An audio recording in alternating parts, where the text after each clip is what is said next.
विश्रान्तं समरे चिन्तया स्थितं रावणं जाग्रतो दृष्ट्वा युद्धाय समुपस्थितं दैवतैश्च समागम्य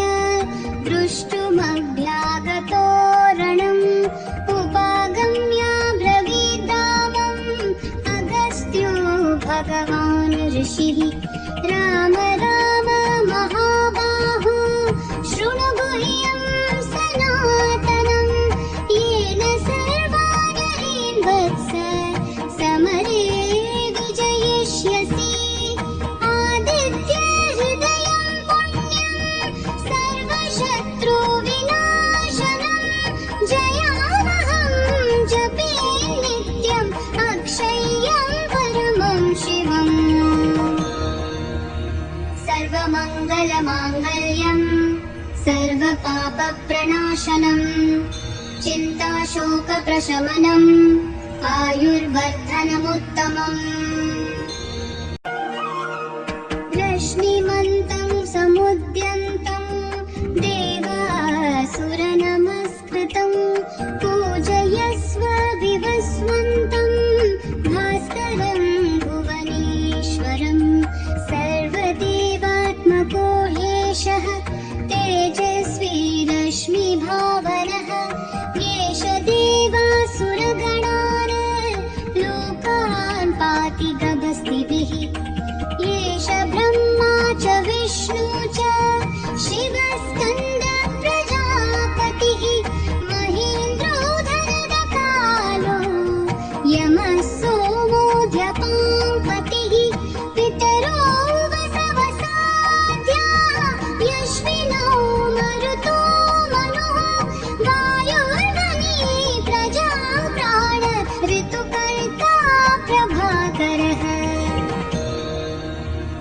आदित्यः सविता सूर्य खगः गभस्तिमान् सुवर्णसदृशो भानु हिरण्यरेता दिवाकरः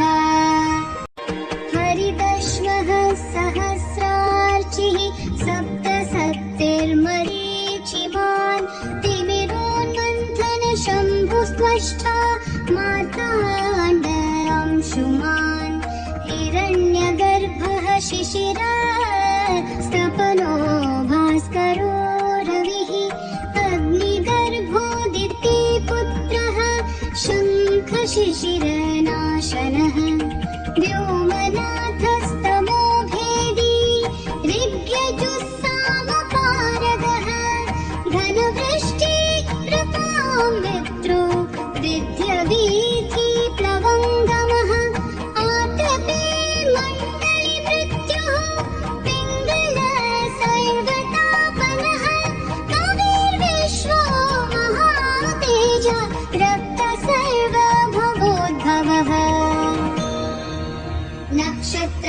नक्षत्रग्रहताराणाम् मदिपो विश्वभावनः तेजसामपि तेजस्वी द्वादशात्मन्नमोऽस्तु ते नमः पूर्वाय गिरये पश्चिमायाद्रये नमः ज्योतिर्गणानां पतये दीनाधिपतये नमः जयाय जयभद्राय हर्यश्वाय नमो नमः नमो नमः सहस्रांशो आदित्याय नमो नमः नमो उग्राय वीराय सारंगाय नमो नमः नमः पद्मप्रबोधाय मार्ताण्डाय नमो नमः ब्रह्मेशानच्युतेशाय सूर्याय दित्यवर्चसे भास्वते सर्वभक्षाय रौद्राय विपुषे नमः तमोज्ञाय हिमज्ञाय शत्रुज्ञायामितात्मने कृतघ्नज्ञानदेवाय ज्योतिषां पतये नमः तप्तचामीकराभाय वनये विश्वकर्मणे नमस्तमोभिनीताय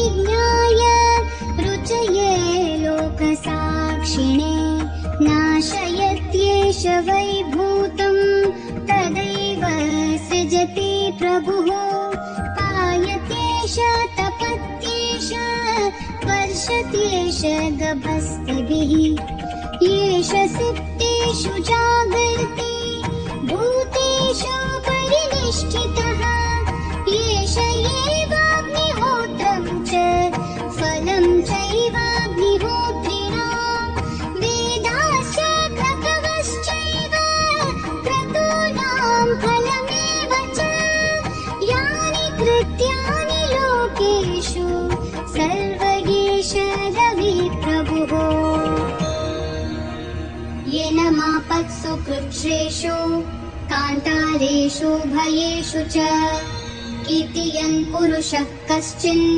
नावसीदति राघव पूजयस्वैनमेकाग्रो देवदेवं जगत्पतिं एतत्त्रिगुणितं जप्त्वा युद्धेषु विजयिष्यसि अस्मिन् क्षणे महाबाहो रावणं त्वं वधिष्यसि एवमुक्त्वा तदागस्त्यो जगाम च यथागतम् एतश्चुत्वा महातेजा नष्टशोको भवत्तदा धारयामास सुप्रीतो राघव प्रयतात्मवान् आदित्यं प्रेक्ष्य जप्त्वा तु परं हर्षमवाप्तवान्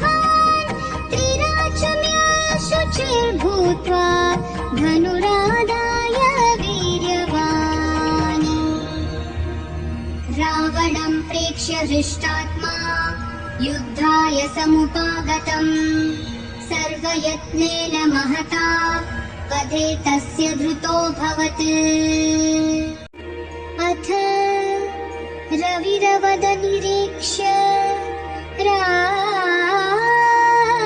रामम्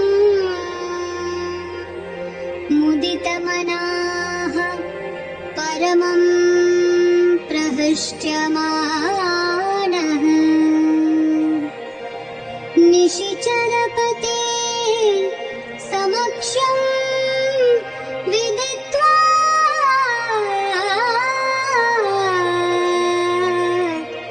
सुरगण मध्यगतो वचस्त्वरे